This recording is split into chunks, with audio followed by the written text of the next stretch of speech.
Okay, testing, testing, testing. I am running my Alienware computer at pretty much full capacity. What you're seeing is a growth algorithm created by a workshop I did with, well, I followed the workshop tutorial of Long Nguyen, and that was dealing in C programming and Visual Script and producing a plugin, which you can see down here in Grasshopper. It stems from a mesh that you can change. I've got it very low right now at 3 width and height. I have it activated with a pretty high bending resistance weight, and you can check out Lon Newing's workshop and follow it through about 6 3-hour tutorials to get to this.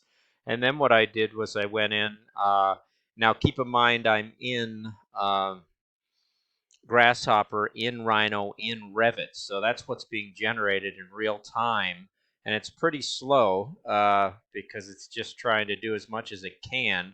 The problem was Lon Nguyen's script produced a brep and produced a mesh.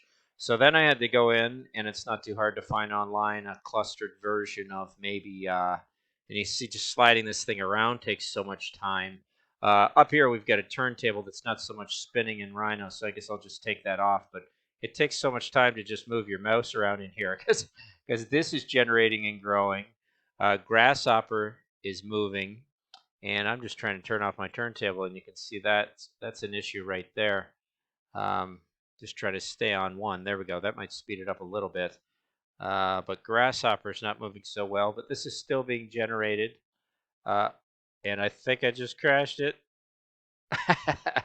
But I've got a mesh debrep here, and it's still running, which is interesting. I don't know where the Rhino went, but it is growing here as a mesh in Revit, which is pretty fun. And what I was trying to do here was just show you what the fellow by the name Newman or Herman, I have to remember his name, produced a pretty nice script from mesh to brep. So I'm going to keep that as a little sidecar. All you have to do is type in mesh to brep in GitHub.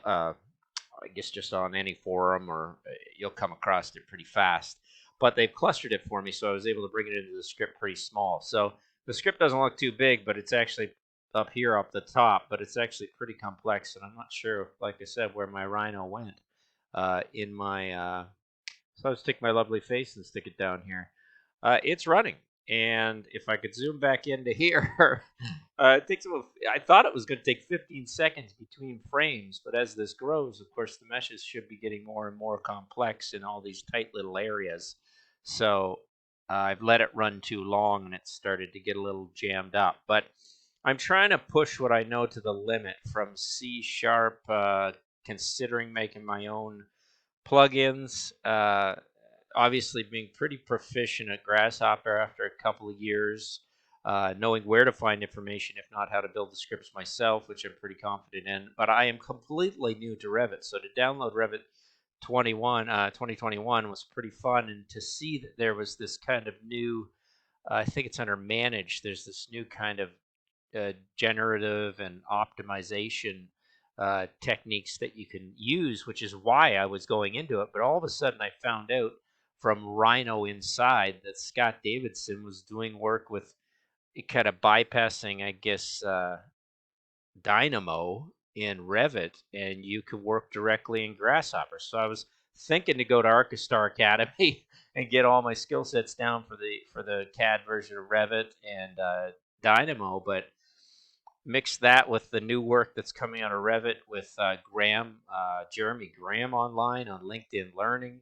I have so many courses I'm in while I'm sitting here translating a Rhino script text. I think I probably won't even the GH Python Rhino script syntax. I think I'm just going to use it and import these very cool surfaces, and then as these become more and more complex, bring them in. Because creativity is one thing, but there's also creativity by synthesis and bringing ideas together. And like I said, I've kind of really jammed this one up, so I can't do much with it, and I can't shut it down because I can't get my Grasshopper script to slide over so I can hit pause on it. So I thought maybe if I click that, it might zoom to it. Anyway, we're producing a very slow uh, algorithmic growth. And here's the script now. I just centered on it. So maybe if I could just keep scrolling in here slowly, I might be able to shut this down, and we'll see if that happens. So sorry if this video was a little clumsy. I'm totally new to it, bringing all of these elements together. I am curious where my Rhino went within Revit, but that said, it's still moving and generating more meshes as it goes. It's just really slowed down, so I wouldn't mind resetting it and show you the beginning of it. But I just can't get my mouse close enough to hit pause. Oh, it's like every time it moves, it's like I'll just try and double click on that, but it's like trying to hit a target, and I just can't do it. I can't zoom in enough, and I can't even move my grasshopper up. So a little frustrating. I think I'll hit pause and I'll see if I can start it. Just keep watching for a second.